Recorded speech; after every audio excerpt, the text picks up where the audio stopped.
I'm at my cosmetologist right now, getting my hair done.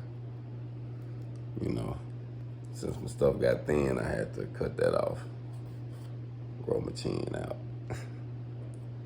I didn't know it was gonna get this long though, to be honest with you, fam. And the gray just took over. Shout out to David Banner on that, because I was dying it for when it first started. I'm like, I wasn't ready. I didn't want to embrace it yet. Nah. But then I got to thinking, man, you know, you can't, it's hard to reach the youth and they think you know, you one of them. You know what I mean? Or you trying to be one of them. They can tell, man, you trying to be one of us, OG, what you doing? You know what I'm saying? So I'm like, man, I got to go on and embrace it and let it go. Forget it. But yeah, shout out to David Banner, because I heard him say it on the podcast, man. He said, man, if you're going to reach the youngsters, man, you got to go on and let them see your crown.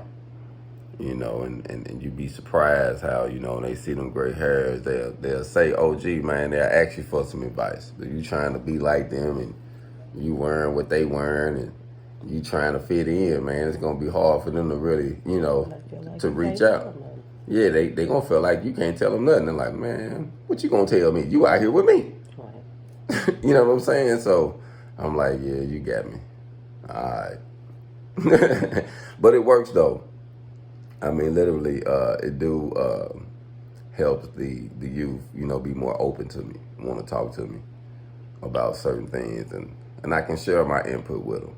If it's from welding, from relationships, to just being a man, just, you know, just going through different things on the job, whatever the situation is, I can shine some of my wisdom on it, on what I experienced. And I'm going to tell you something that's so funny, though. I'm going to tell you, this is funny. I was thinking about this the other day. I can't believe, fam, I have lived long enough to have 20 plus years experience in something. I was thinking the other day, I said, man, I got 20 years experience.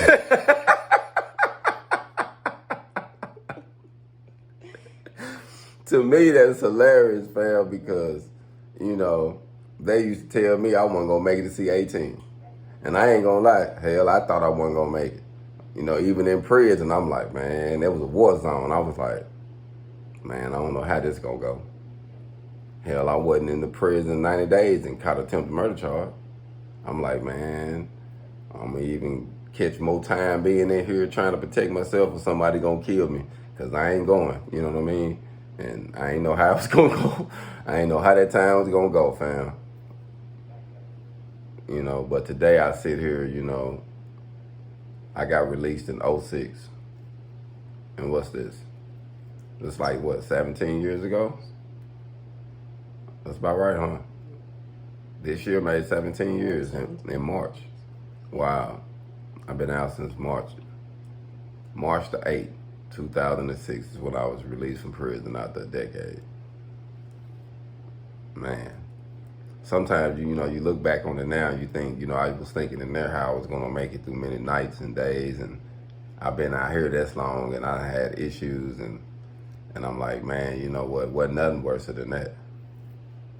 If I can survive that, I can survive anything.